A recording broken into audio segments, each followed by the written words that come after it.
back to the class, everyone. The Ultimate Journey event is live in game right now, and most of the tiers per Galactic Legend are pretty easy. And then there's Supreme Leader Kylo Ren's. So that's really what today's video is going to be about. It's going to be about how to beat this and trying to minimize the amount of attempts this takes. But as previously mentioned, a lot of these other Galactic Legend tiers are not that hard to beat. We just beat the Rey one on auto with Holdo in the party. They're not really that big of a concern or worth making a video about. But Kylo's is a little bit difficult, and there's some nuance that actually does go into the battle that we need to be aware of.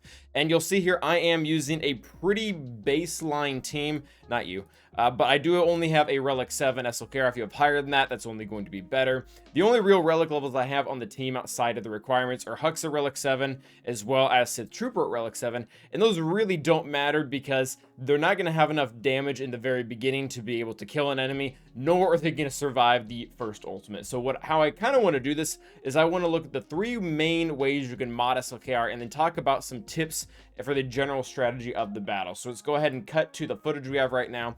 So the first thing that we're going to look at is when you mod SLKR for pure health. If you want to see my mods on him, go ahead and check the screen we just showed there if you want to go back a few seconds. But he is entirely health. All three sets are health, as well as the primaries. You'll notice here that they have atrocious speeds. My Kylo's at like 533, which isn't fast, but the fact that they're all getting multiple turns before is crazy. Now, you'll notice one thing that's really interesting when you look at Rey's little character in the top right-hand corner. She only has 5 Zetas. That means that she can be stunned. So in the very beginning, we want to stun her, not just because she's really powerful in a Galactic Legend, we don't want her to do things, but it's very important that we stay, or rather get and stay at 100% ultimate charge, and we best do that by being able to crit, and it is very hard to crit when they have crit immunity, which is one of Rey's special abilities. Once we do have 100% ult, we want to make sure that we get into it. That way, not really for the purpose of surviving Rey's ult, but for the purpose of building up to 100% before all of our allies die, which you'll kind of see that all play out. Now, we did get a little bit lucky with, I guess we can call it RNG. I don't know why the AI decided to not use the ultimate ability when she had 100% ult. This has happened multiple times through multiple attempts that I've done. I can't really find a rhyme or reason. It just seems random, which isn't really great for having a consistent strategy, but it's workable. So you'll notice here that we did go ahead and stun Resistance Hero Finn. That way we can stun Rey on top of that. And the reason why we're stunning instead of swiping in these exact moments is because I was already at 100% ultimate charge. If you're already sitting at 100% ultimate charge, you don't really need to swipe it at that moment because you already have everything that you need, and you can rather build up the siphon to be able to take more mastery at a time. Now, you do every single time, other than the first time Rey gets her ult, you need to be in your ult. If you are not, you will die. This is a fully health modded SLKR. He will never be able to tank one of her ults, no matter how many times 3PO reduces my turn meter and gives me more stacking. So you'll see, we eventually just kind of weathered the storm, kept getting ult, kept reducing the mastery of the sides, and the health variation works just fine. So what we're going to do now is we're going to go in and we're going to swap from a full health mod setting to a more full speed mod setting. These are atrocious speeds, but I just kind of put on my best stuff with some offense and health primaries in there as well. Again, if you want to look at the mods, you'll kind of have to stop the video midway through. And I will say, health and speed are really both very good options for the event. They do present different challenges. One of the things that you really don't have to worry about with the health builds is the Resistance Brothers will never do enough damage to kill you with a full health build. So you don't have to focus that much on reducing their mastery. You can really chase aiming at the stunned characters when you are using SLKR swipe. That it does include Rey. While you can't decrease her mastery, you can double increase yours when hitting the stunned character. You don't really want to do that if you're working with the speed build SLKR, and the reason why is you want the Resistant Heroes Brothers mastery to go down. Part of their mastery is offense, and they, between their hits and a whirlwind from Rey, they can kill SLKR if he is modded specifically for speed.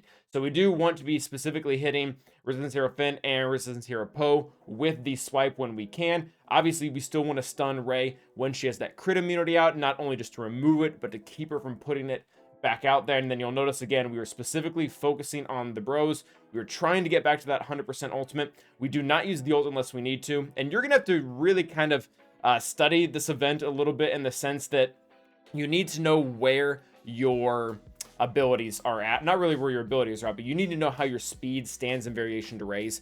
At what point, you'll see here, even with the speed one, Ray in her ultimate is still faster than my 600 speed SLKR.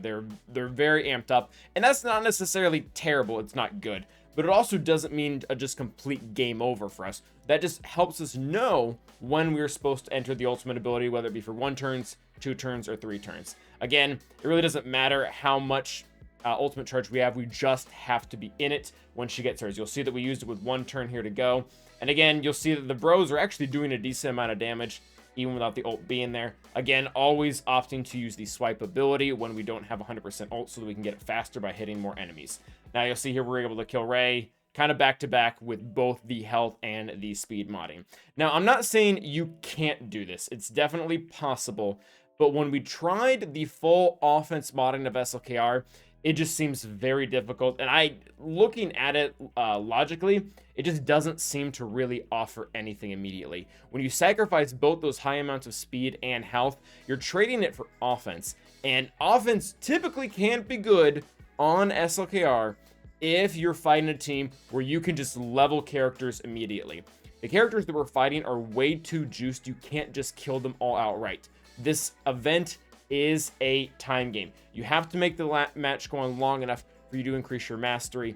And really, SLKR's mastery gains are not built at all on his modding. It's purely based off of the mastery stats he gets per relic level that he has, and whether you start the battle with 10,000 offense or 14,000, it really doesn't matter, because the amounts that he's going to be getting are independent of that through the mastery gain. Again, you'll see here, we don't really come close to killing anyone despite having the full offense. Ray did opt to go into her ultimate the first time around instead of kind of waiting it for whatever reason.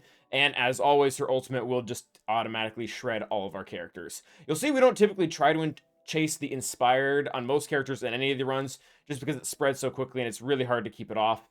You'll see that we did go ahead not and reduce the master on Ray, but we tried to get double by hitting the stunned character. And then again, continuing to use the swipe ability to make sure that we stay above or stay at that 100% ult charge, so the Ray's ultimate really can't kill us. Now, I guess I'll spoil this, but I had trouble getting offense modding to work. I think it can. I think you can get the stars to align with RNG and with the right strategy, but I don't really think you're doing yourself any favor. Even like this battle's been going on for a while. She's already gotten, I believe, 2 ults by now, and the damage didn't change between when we had an offense set and when we had the speed or the health set, and eventually SLKR just does end up getting nuked. But like I said, there are several things you can help do to mitigate the battle. One of the things that really helps is consistently stunning Ray. Not only does she not take turns, but keeping her from applying crit immunity to the whole team is a big deal. Making sure that we're specifically siphoning the resistance hero bros if we are running a speed set, so their damage is not enough to kill us. The sides really aren't all that important on our side. They will be dead very quickly on. And just as sad as it is to say, remember that there are some RNG conditions in it where the enemy AI just does some weird stuff. We saw in the battles that sometimes Ray will not immediately use her ult ability. But even beyond that, I had one really weird opening where her and both Resistance brothers just decided to use their basics and rather than their specials the first turn. Didn't really change that much because Ray ended up taking 2 turns and used their special on her second one, so it was whatever. But yeah, a little bit of inconsistency here, but this is very doable if you have the right tools and kind of know what you're doing as far as the general strategy goes. Thank you guys for watching, and as always, stay awesome.